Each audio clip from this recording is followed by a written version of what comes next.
Hello दोस्तों, मैं RJ Rajendra आपके अपने यूट्यूब चैनल केसीआर यानी केवल क्लासेस विद आरजे में स्वागत करता हूं।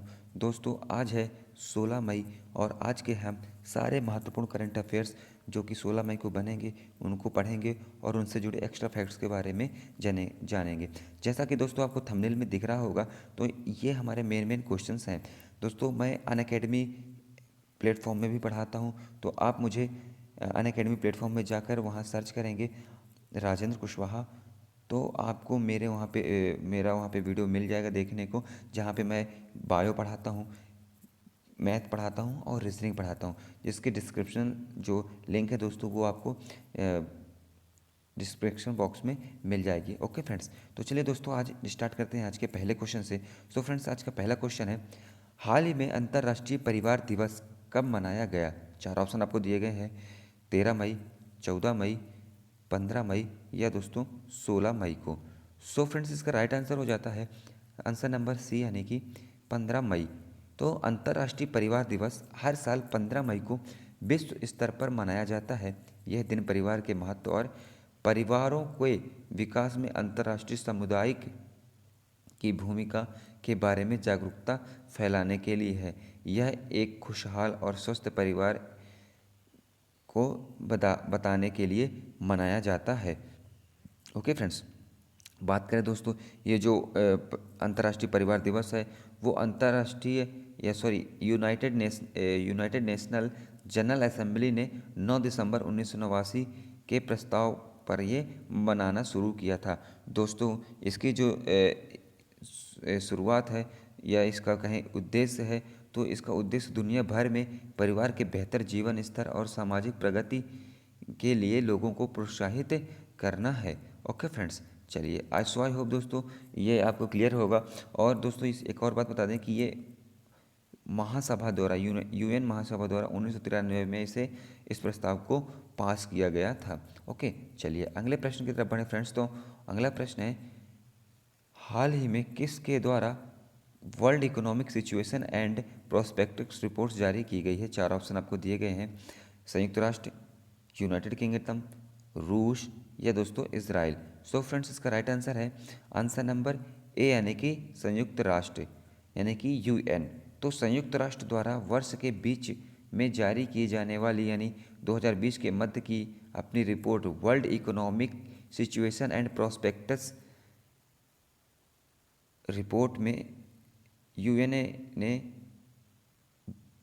देशों के साथ साथ वैश्विक अर्थव्यवस्था की वृद्धि दर का भी अनुमान लगाया है, जो कि 2020 और 2021 की वित्तीय वर्ष को बताएंगे। दोस्तों, विश्व आर्थिक परिस्थिति और संभावनाएं, जिसका world economic situation and prospectus English में कहते हैं, रिपोर्ट के अनुसार 2020 के मध्य तक भारत की विकास दर चालू वित्त वर्ष 2020 में 1.2% की वृद्धि दर से बढ़ने का जो है अनुमान लगाया गया है और 2021 के लिए दोस्तों 5.5% की विकास दर से वृद्धि होने का अनुमान इसमें लगाया गया है। और दोस्तों बात करें यहाँ पे वैश्विक अर्थव्यवस्था, तो ये तेज़ी से 3.2% के हिसाब से क्या है दोस्तों सिकुड़ रही है। अगले प्रश्न की तरफ बढ़ें तो अगला प्रश्न है फ्रेंड्स आपका, हाल ही में किसे V admiral GM Hiranandani memorial rolling trophy 2020 से सम्मानित किया गया है?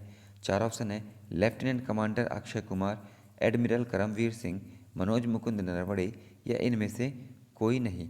तो दोस्तों इसका राइट आंसर है आंसर नंबर ए यानी कि लेफ्टिनेंट कमांडर अक्षय कुमार को। तो दोस्तों लेफ्टिनेंट कमांडर अक्षय कुमार को vice admiral GM Hiranandani memorial rolling trophy वर्ष 2020 से सम्मानित किया गया है। उन्हें कोच्चि में दक्षिणी नौसेना कमान के एंटी सबमरीन वारफेयर स्कूल में कमीशन किया गया है और पुरस्कार समारोह केरल के कोच्चि के मैरीटाइम वारफेयर सेंटर में आयोजित किया गया है। ओके, इसके अलावा बात करें दोस्तों, कमांडर इन चीफ द्वारा कमीशन किए गए नौसेना अधिकारी अंशु भाऊ को दूसरे स्थान पर और तीसरे स्थान के लिए नौसेना अधिकारी कुलदीप त्यागी, किसे दोस्तों कुलदीप त्यागी को बुक प्राइज प्रदान किया गया है। वहीं बात करें लेफ्टिनेंट कमांडर मोहित कुमार को भी विवा की तरह ओरल बोर्ड में अच्छा प्रदर्शन करने के लिए भी सराहा गया है। दोस्तों जो vice admiral GM Hiranandani memorial rolling trophy है, इसकी जो शुरुआत है दोस्तों वो 1985 से 1987 तक रहे नौसेना commander in chief GM Hiranandani memorial rolling की याद में मनाया जाता है दोस्तों। ओके, चलिए बात करें वहाँ अदर ऑप्शन की, तो अदर ऑप्शन में एडमिरल करमवीर सिंह है जो कि नौसेना स्टाफ के कमांडर इन चीफ हैं। और वहीं बात करें मनोज मुकुंद नरवणे, तो ये दोस्तों थल सेना प्रमुख हैं। ओके, चलिए अगले प्रश्न की तरफ बढ़ें दोस्तों। तो अगला प्रश्न है, हाल ही में फेडरल बैंक लिमिटेड ने किसके साथ टाई अप किया है? चार ऑप्शन है दोस्तों, मनीग्राम पेमेंट, फ़ोन पे, भीम ऐप या गूगल पे। तो दोस्तों इसका राइट आंसर हो जाएगा आंसर नंबर ए यानी कि मनीग्राम पेमेंट। तो एक निजी क्षेत्र का bank Federal Bank Limited Bharat में ग्राहकों के लिए cost effective direct to bank खाता ऑप्शन की पेशकश करने के लिए मनीग्राम पेमेंट सिस्टम के साथ टाई अप किया है। यह टाई अप अप्रवासी भारतीयों को भारत में धन हस्तांतरित करने के लिए आधुनिक, कम लागत, तेज, आसान और विश्वसनीय तरीके से पहुंच में मदद करेगा। ओके फ्रेंड्स, जो कि कोविड-19 महामारी की स्थिति में जो भी व्यक्ति पैसा भेज रहा है उसको ये सहायता प्रदान करेगा। वहीं बात करें दोस्तों इम्पोर्टेंट कि फेडरल बैंक लिमिटेड के जो अध्यक्ष हैं वो ग्रेस एलिजा कोशी हैं। वहीं फेडरल बैंक का जो मुख्य MD और CEO हैं वो दोस्तों श्याम श्रीनिवास हैं। बात करें फेडरल बैंक के मुख्यालय तो अलुवा केरल में है दोस्तों। बात करें मनीग्राम के अध्यक्ष की, तो मनीग्राम के जो अध्यक्ष और CEO है वो एलेक्स होम्स और इसकी स्थापना 1988 में की गई थी। ओके, चलिए अगले प्रश्न की तरफ बढ़ें दोस्तों। तो अगला प्रश्न है फ्रेंड्स आपका, हाल ही में रॉबर्टो अज़वेदो ने किस संगठन से इस्तीफा दे दिया है? तो दोस्तों इसका राइट आंसर हो जाएगा चार ऑप्शन आपको दिए गए हैं, WHO, WTO, नासा या इनमें से कोई नहीं। तो दोस्तों इसका राइट आंसर है आंसर नंबर बी यानी कि WTO। तो विश्व व्यापार संगठन यानी कि WTO के प्रमुख रॉबर्टो अज़वेदो 31 अगस्त को अपने पद क्या है छोड़ देंगे। मतलब अभी उन्होंने इस्तीफा देने की जो है घोषणा कर दी है। और कब तक बने रहेंगे अभी अपने पद में? तो 31 अगस्त तक बने रहेंगे, उसके बाद वो अपने पद से छोड़ देंगे। दोस्तों वह 2013 में विश्व व्यापार संगठन के प्रमुख बने थे और ब्राज़ील के 62 वर्षीय राजनयिक का दूसरा 4 वर्षीय कार्यकाल सितंबर 2021 को समाप्त होने के बाद होने वाला था। मतलब जो इनका कार्यकाल है वो 2021 में समाप्त होने वाला था, लेकिन इन्होंने डोनाल्ड ट्रंप, अमेरिकी राष्ट्रपति डोनाल्ड ट्रंप के तरफ से बनाए जा रहे दबाव के कारण ये अपना जो इस्तीफा है वो 31 अगस्त तक दे देंगे। बात करें दोस्तों विश्व व्यापार संगठन का मुख्यालय की, तो इसका जो मुख्यालय है वो दोस्तों वो जिनेवा स्विट्ज़रलैंड में है और इसके जो सदस्य की संख्या है वो 164 है दोस्तों। इसका जो स्थापना है वो है 1995 में की गई थी, 1 जनवरी 1995 में। ओके, चलिए अगले प्रश्न की तरफ बढ़ें दोस्तों। तो अगला प्रश्न है, किस सरकार द्वारा मातृ स्मृति योजना शुरू की गई है? चार ऑप्शन, बिहार, पश्चिम बंगाल, उड़ीसा या तमिलनाडु। तो दोस्तों इसका राइट आंसर है आंसर नंबर बी यानी कि पश्चिम बंगाल। तो पश्चिम बंगाल सरकार ने 6 जिलों की 50,000 एकड़ जमीन, कितनी दोस्तों? 50,000 एकड़ जमीन जो कि बंजर है भूमि का इस्तेमाल करने के लिए मातृ स्मृति योजना की शुरुआत की है। यह योजना बागवानी, मछली पालन में स्थानीय लोगों को जोड़ते हुए आय गतिविधियों को शुरू करने में मदद साबित होगी। मातृ स्मृति योजना से ग्रामीण बंगाल के लगभग 2.5 लाख कितने 2.5 लाख नागरिकों को लाभ मिलेगा। दोस्तों ये जो ज़िले हैं ये कौन कौन से ज़िले हैं? तो ये हैं बीरभूमि, पुरुलिया, बांकुरा, झाड़ग्राम, पश्चिम वर्धमान और पश्चिम मेदिनीपुर। ओके फ्रेंड्स, चलिए बात हुई है दोस्तों पश्चिम बंगाल की, तो हम पश्चिम बंगाल के बारे में आपको थोड़ी सी जानकारी देते हैं कि पश्चिम बंगाल की जो राजधानी है वो कोलकाता, इसकी CM ममता बनर्जी, जो गवर्नर है वो जगदीश धनखड़ हैं, चीफ जस्टिस TBN राधाकृष्णन है। यहाँ पे राज्यसभा से 16, लोकसभा से 42 और विधानसभा से 294 सीटें आती हैं। भाषा यहाँ की हिंदी, बंगाली है। पशु चिंकारा, फ्लावर शेफाली, पक्षी किंगफिशर और यहाँ का जो वृक्ष है वो चेटियन है। ओके, चलिए अगला प्रश्न है दोस्तों आपका, कोरोना वायरस फ्री होने वाला पहला देश कौन बना है? 4 ऑप्शन है आपके पास, ब्रिटेन, मालदीव, स्लोवेनिया या चीन। तो दोस्तों इसका राइट आंसर है, जैसा कि आपको यहाँ पे इमेज में दिख रहा होगा, आंसर नंबर सी यानी कि स्लोवेनिया। क्या है दोस्तों? स्लोवेनिया। तो स्लोवेनिया कोविड-19 महामारी को आधिकारिक रूप से रोकने वाला यूरोप का पहला राष्ट्र बन गया है।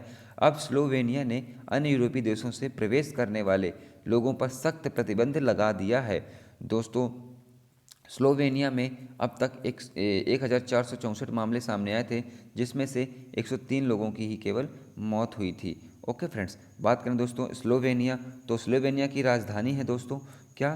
तो एल जुबलीजना है।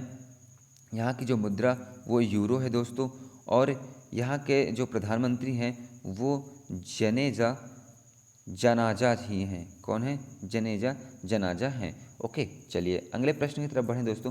तो अगला प्रश्न है, हाल ही में किसके द्वारा भारत के लिए सामाजिक सुरक्षा पैकेज की घोषणा की गई है? 4 ऑप्शन, विश्व bank, Asian development bank, RBI bank या इनमें से कोई नहीं। यहाँ पे थोड़ा सा इसको सुधार लीजिएगा, ये इनमें से कोई नहीं है, ठीक है ना। तो दोस्तों इसका राइट आंसर क्या हो जाएगा? आंसर नंबर ए यानी कि विश्व बैंक।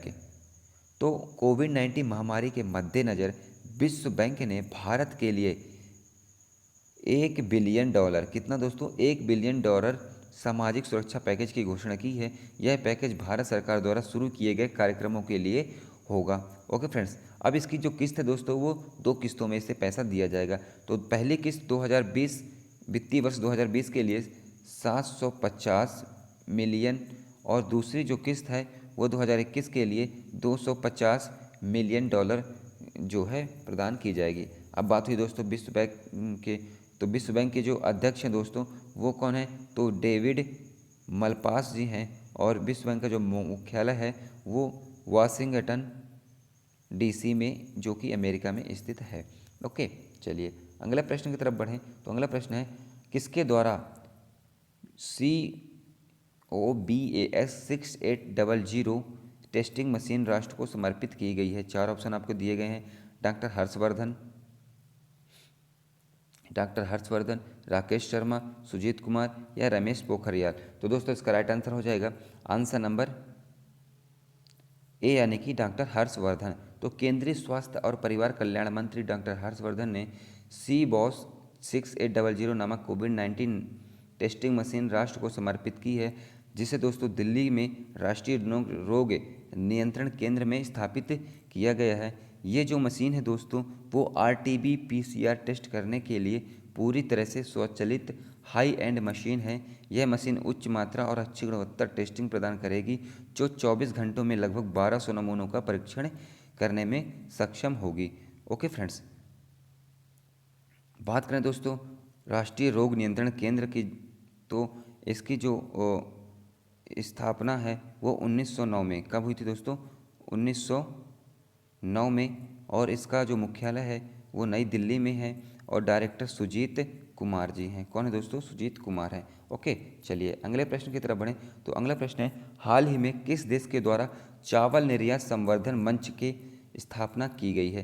तो किसके द्वारा? केंद्र सरकार, राज्य सरकार, स्वास्थ्य मंत्रालय या खाद्य मंत्रालय। तो दोस्तों इसका राइट आंसर है आंसर नंबर ए, केंद्र सरकार। तो भारत सरकार द्वारा चावल निर्यात को प्रोत्साहन देने के लिए चावल निर्यात संवर्धन मंच यानी कि राज्य एक्सपोर्ट प्रमोशन फोरम की स्थापना की गई है।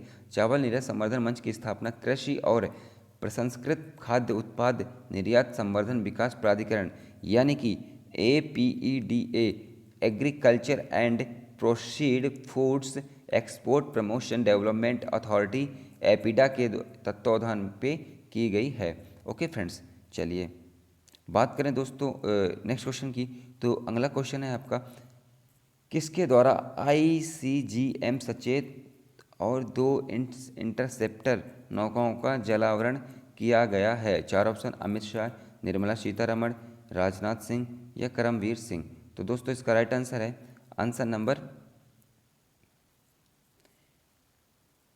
यहाँ पे सी है दोस्तों, सी यानी कि राजनाथ सिंह। तो रक्षा मंत्री श्री राजनाथ सिंह ने वीडियो कॉन्फ्रेंस के माध्यम से गोवा में भारतीय तटरक्षक बल के पोत ICGM सचेत और 2 इंटरसेप्टर नौकाओं जो कि जिनका नाम क्या है दोस्तों, तो C450 और C451 का जलावतरण किया है। यह भारतीय तटरक्षक बल के इतिहास में पहला मौका है जब किसी तटरक्षक जहाज को डिजिटल माध्यम से मशीनी कमीशन किया गया है। ओके फ्रेंड्स, चलिए सो आई होप दोस्तों ये चीज़ क्लियर होगी। बात करें दोस्तों नौसेना प्रमुख की, तो नौसेना प्रमुख अभी हमने बताया था आपको कौन है, तो एडमिरल करमवीर सिंह जी हैं। और बात करें निर्मला सीतारमण, तो ये वित्त मंत्रालय संभालती हैं, और अमित शाह जो हैं वो गृह मंत्री जी हैं। ओके फ्रेंड्स, चलिए नेक्स्ट क्वेश्चन की बात करें तो अगला प्रश्न है आपका, हाल ही में किसके द्वारा कोविड-19 महामारी पर SCO सदस्य देशों की वर्चुअल कॉन्फ्रेंस में भाग लिया गया है? 4 ऑप्शन है, पीयूष गोयल, S जयशंकर, प्रकाश जावड़ेकर या दोस्तों इनमें से कोई नहीं। तो दोस्तों इसका राइट आंसर है आंसर नंबर बी यानी कि S जयशंकर। कौन दोस्तों? S जयशंकर। तो संघीय सहयोग संगठन SCO के सदस्य देशों के विदेश मंत्रियों द्वारा कोविड-19 महामारी से निपटने के लिए आपस में सहयोग बनाने पर विचार विमर्श करने के लिए वर्चुअल कॉन्फ्रेंस किया गया। इस वीडियो कॉन्फ्रेंस में संघीय सहयोग संगठन के सदस्य देशों के विदेश मंत्रियों ने भाग लिया है। इस वर्चुअल कॉन्फ्रेंस में भारत का प्रतिनिधित्व किसने किया दोस्तों? तो वो विदेश मंत्री S जयशंकर ने किया है। किसने किया है? विदेश मंत्री S जयशंकर ने किया है। ओके फ्रेंड्स, या और बात करें अदर ऑप्शन में पीयूष गोयल ने, तो दोस्तों पीयूष गोयल जी जो हैं उन्होंने अभी हाल ही में जो कि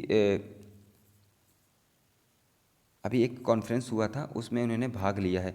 तो वो कॉन्फ्रेंस कौन सा था दोस्तों, ये आपको बताना है, नहीं तो मैं आपको लास्ट वीडियो के लास्ट में बता दूंगा। वैसे मैं बता देता हूँ, ये जो G20 सऊदी अरेबिया 2020 का जो कॉन्फ्रेंस हुआ था इसमें इन्होंने भाग लिया है, जो कि भारत के प्रतिनिधित्व केंद्रीय वाणिज्य और उद्योग मंत्री हैं। कौन है? वो पीयूष गोयल हैं। चलिए आज का सवाल है, कल जो आपसे क्वेश्चन पूछा गया था दोस्तों कि हाल ही में किसे महिला एवं बाल विकास मंत्रालय सौंपा गया है, तो इसका राइट आंसर था दोस्तों बी यानी कि अजय तिर्की। और आज का प्रश्न है दोस्तों कि हाल ही में किसे पुलित्जर पुरस्कार 2020 से सम्मानित किया गया है? 4 ऑप्शन है, दार याशीन, मुख्तार खान, चन्नी आनंद या उपरोक्त सभी। तो दोस्तों इसका राइट आंसर आपको बताना है। और दोस्तों एक और बात, यदि आपको वीडियो पसंद आए तो बिल्कुल वीडियो को लाइक करें, शेयर करें और फॉलो करना बिल्कुल मत भूलें। ओके फ्रेंड्स, और दोस्तों मैं अनअकैडमी प्लेटफॉर्म में भी पढ़ाता हूँ, तो आप मुझे वहाँ पे जाके राजेंद्र कुमार कुशवाहा सर्च करेंगे तो आप मुझे वहाँ पे फॉलो कर सकते हैं, मेरे वीडियो को देख सकते हैं। तो मिलते हैं दोस्तों नेक्स्ट वीडियो में, तब तक के लिए जय हिंद, जय भारत, पढ़ते रहिए, बढ़ते रहिए। Okay, take care, bye bye.